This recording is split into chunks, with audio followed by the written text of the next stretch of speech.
তাশাহুদে আঙ্গুল নাড়ানোর নিয়ম জানাবেন দয়া করে। ভাই, তাশাহুদ মানে হলো সাক্ষ্য দেওয়া। তাশাহুদ মানে কি? সাক্ষ্য দেওয়া। আমরা তাশাহুদের সময় আঙ্গুল দিয়ে ইশারা দেই না?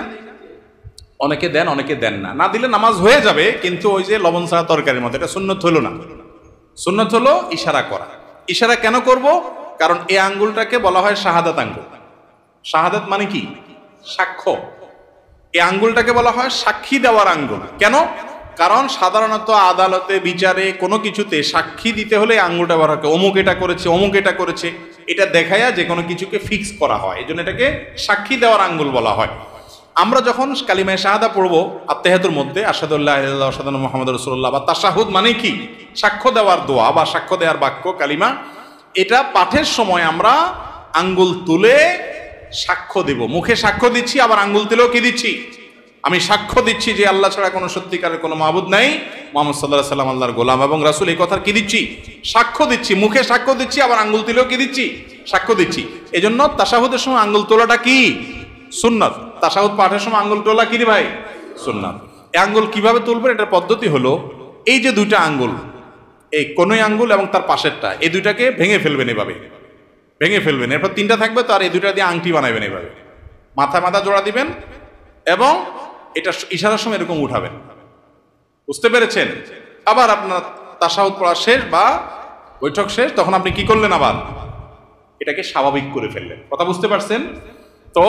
অনেকে আবার বলে আশহাদু আল্লা ইলাহা ইল্লাল্লাহ করে উঠাইতে হবে। ওই টাইমে না হলে একটু এদিক সেদিক হলে ইমান চলে যাবে। ইমান এত সস্তা জিনিস, এটা ভুল ধারণা। বুঝতে পেরেছেন?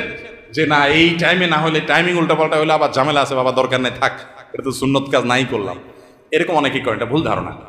বরং এই তাশাহুদের সময় আপনি আঙ্গুল উঠে ইশারা করবেন। অনেক ভাই আঙ্গুল নাড়াচাড়া করে না। ওলামা একরাম নাড়াচাড়া করার কথা বলেন, কারণ একটা হাদিসে আছে যে এই আঙ্গুল নাড়ানোটা শয়তানের উপরে লোহার আঘাতের চাইতে কঠিন হয়। এই জন্য ভালো করে নাড়ায় শয়তানরা আঘাত করে নেয় আর কি। বুঝতে পারছেন? কিন্তু এক্ষেত্রে দুইটা মত, যদি অনেক ওলামা একরাম বলেছেন যে নাড়াইতে থাকা এবং এটা শয়তানের জন্য বেশি কঠিন হয় লোহার আঘাতের চাইতে বা এই জাতীয় আঘাতের চাইতে। তো এই মতটার চাইতে আমার কাছে অধিকতর শক্তিশালী মনে হয়, এবং এটাই বেশি বিশুদ্ধ মত, যে নাড়াইতে থাকা না, বরং ইশারা দেওয়া। কারণ বেশিরভাগ হাদিসে যে ভাষ্য আসছে সেটা হলো তাশাহুদের সময় আঙ্গুল দিয়ে কি করা? ইশারা দেওয়া। ইশারা কিন্তু নাড়াইলে হয় না। নাড়াইলে ইশারা হয় না। দলিল উনি আমল করলেন, কিন্তু হাদিসে বেশিরভাগ কিসের কথা আসছে? ইশারার কথা আসছে, নাড়ানোর কথা আসে নাই। আর তাছাড়া সালাতের মধ্যে যে খুদু অবলম্বন করা, সুকুনের সাথে থাকা, এটার সাথে এটা যায় না। সব মিলিয়ে আঙ্গুল ইশারা করা তাশাহুদের মধ্যে এটা একটা সুন্নত কাজ, একটা ভালো কাজ, যেটা আমাদের বেশিরভাগ মুসল্লি ভাইরা করেনও না। এটা করা উচিত আমাদের।